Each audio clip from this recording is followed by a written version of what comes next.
नमस्ते, मैं Ranjana Sharma, assistant professor, Rajasthan शिक्षा महाविद्यालय, जयपुर।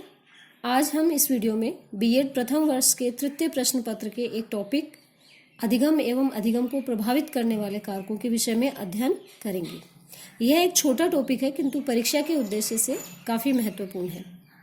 अधिगम के सामान्य अर्थ को अगर देखा जाए तो अधिगम से तात्पर्य सीखना या व्यवहार परिवर्तन होता है। अगर हम अधिगम को विभिन्न परिभाषाओं के रूप में समझें तो गिलफर्ड के अनुसार व्यवहार के कारण व्यवहार में परिवर्तन ही सीखना है, अर्थात बालक या व्यक्ति के द्वारा किया गया ऐसा व्यवहार जिससे उसके व्यवहार में परिवर्तन होता है तो वो अधिगम कहलाता है। गेट्स ने अधिगम संप्रत्यय को और अधिक सरल करते हुए कहा है कि अधिगम अनुभव एवं प्रशिक्षण के द्वारा व्यवहार में वांछित परिवर्तन लाने की प्रक्रिया है, अर्थात व्यक्ति में अनुभवों एवं प्रशिक्षण के द्वारा जो चाहा गया है या वांछित परिवर्तन व्यवहार में होता है तो वह परिवर्तन अधिगम कहलाता है। अधिगम की इन उक्त परिभाषाओं के बाद में हम इनकी विशेषताओं पर नजर डालते हैं। अधिगम की पहली विशेषता है अधिगम जीवन पर्यंत चलने वाली प्रक्रिया है। शिक्षा की परिभाषा के भांति ही अधिगम भी जन्म से लेकर मृत्यु तक चलने वाली एक ऐसी प्रक्रिया है जो व्यक्ति को औपचारिक, अनौपचारिक और निरौपचारिक हर रूप से कुछ न कुछ सिखाती है। अधिगम की दूसरी परिभाषा है अधिगम समायोजन है, अर्थात समायोजन वही व्यक्ति कर सकता है जो उस विशेष परिस्थिति के विषय में जानकारी रखता है या उसका ज्ञान उसे होता है। अधिगम की तीसरी परिभाषा के अनुसार अधिगम सार्वभौमिक प्रक्रिया है, अर्थात अधिगम किसी एक देश, काल या परिस्थिति पर निर्भर या वहां तक नियंत्रित नहीं होता है, बल्कि ये हर एक परिस्थिति, देश एवं काल में निरंतर चलने वाली एक प्रक्रिया है। और इसकी अंतिम विशेषता है अधिगम एक उद्देश्यपरक प्रक्रिया है, अर्थात अधिगम हम उसी को मानते हैं जिसके पीछे किसी न किसी तरह का कोई सकारात्मक उद्देश्य होता है। अधिगम की विशेषताओं के उपरांत अब हम अधिगम के मुख्य बिंदु पर आते हैं कि अधिगम को प्रभावित करने वाले कारक कौन कौन से हैं। अधिगम को मुख्यतः दो कारक प्रभावित करते हैं, पहला है व्यक्तिगत कारक और दूसरा है वातावरणीय कारक। सर्वप्रथम हम व्यक्तिगत कारकों को लेते हैं। व्यक्तिगत कारकों के अंतर्गत आयु एवं परिपक्वता एक मुख्य बिंदु है।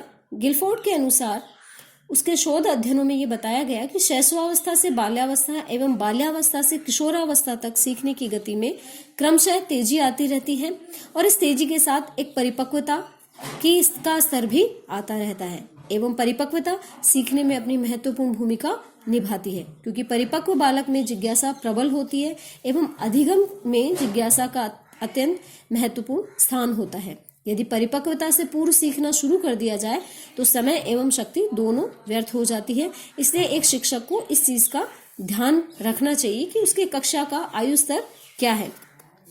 इसको हम इस उदाहरण से भी समझ सकते हैं कि 8 से 10 वर्ष तक के बालक को साइकिल सहजता से सिखाई जा सकती है, लेकिन हम चाहें कि भारी वाहन चलाना भी वो उतनी ही सहजता से सीख जाए तो ये असंभव प्रतीत होता है। अतः बालकों को सिखाई जाने वाली क्रियाएं उनकी आयु एवं परिपक्वता के अनुकूल होनी चाहिए।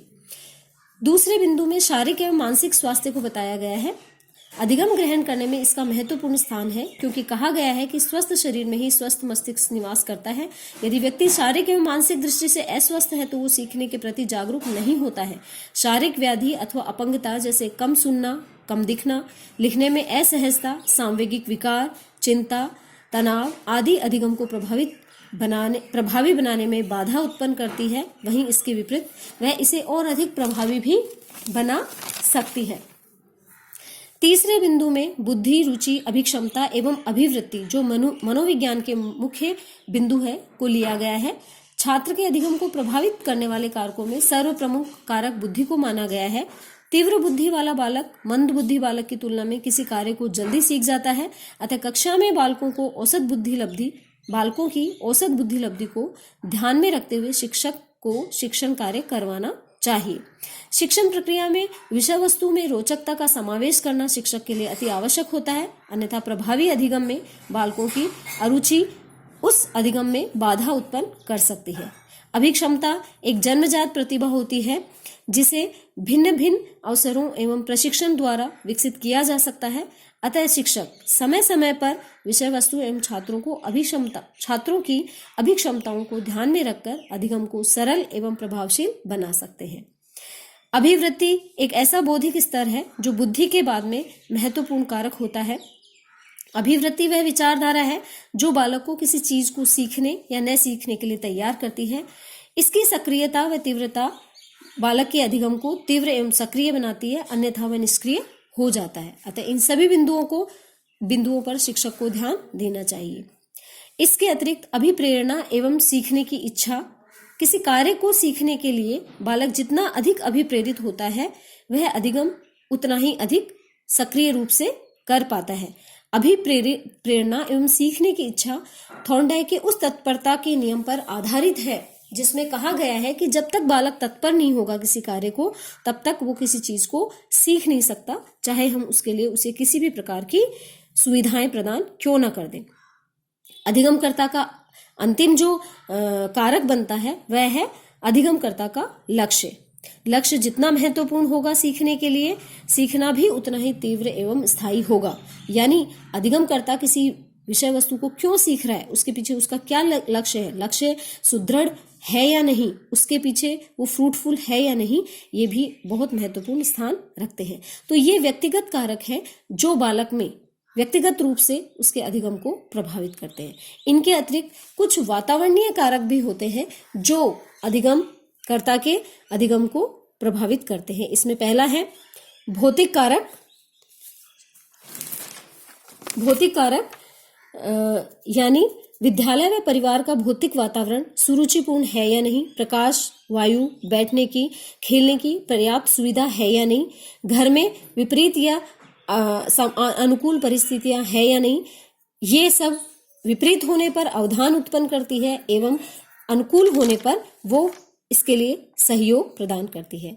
सामाजिक वातावरण भी बिल्कुल इसी की तरह लोकतांत्रिक अगर है तो कक्षा का वातावरण भी लोकतांत्रिक होगा और बच्चे को प्रश्न पूछने एवं बाल का केंद्रित शिक्षण प्रक्रिया को चलाने में सहायक बनता है, जो उसके अधिगम को और अधिक प्रभावी बनाता है।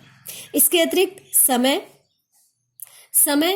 अधिगम ग्रहण करने का समय क्या है, प्रातःकाल या संध्या के समय, ये दोनों अधिगमकर्ता पर निर्भर करता है। इसके अलावा 2 विषयों को पढ़ाने के बीच का अंतराल किस तरह का है, ये भी, इसलिए एक शिक्षक को समय सारणी बनाते समय इन चीजों का ध्यान रखना चाहिए। इसके अतिरिक्त थकान एवं आराम, बालक को समय समय पर सिखाते समय थकान को दूर करने के लिए मध्यांतर में पोषाहार, खेलकूद की व्यवस्था, व्यायाम आदि उपायों को करके भी थकान दूर की जा सकती है एवं उन्हें आराम प्रदान करके भी अधिगम को प्रभावी बनाया जा सकता है। इसके अतिरिक्त पाठ्य सहगामी क्रियाएं, शिक्षा मनोविज्ञान के अनुसार पाठ्यक्रम में वाद विवाद प्रतियोगिता, निबंध, अंताक्षरी, भ्रमण, छात्र संघ, अभिनय, नाटक, संगीत जैसी पाठ्य सहगामी क्रियाओं को स्थान देने से बालकों के सर्वांगीण विकास में बहुत सहयोग मिलता है तथा इनके द्वारा भी उनका अधिगम सक्रिय बनता है। और हमारा अंतिम बिंदु है अध्यापक एवं अभिभावक की भूमिका। अधिगम उस समय तक प्रभावशाली नहीं हो सकता जब तक कि अध्यापक एवं अधिगमकर्ता अपनी महत्वपूर्ण भूमिका का निर्वहन नहीं करता। इस हेतु समय समय पर शिक्षा एवं मनोविज्ञान में नवीनतम अन्वेषण एवं नवाचारों का प्रयोग होता रहा है, जिसके लिए इन लोगों को तत्पर रहना चाहिए।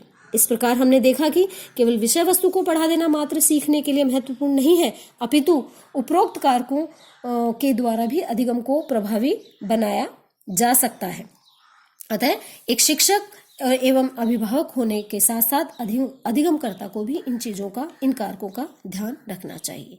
ये टॉपिक हमारा यहीं समाप्त होता है। धन्यवाद। घर पर रहें, सुरक्षित रहें, स्टे होम, स्टे सेफ।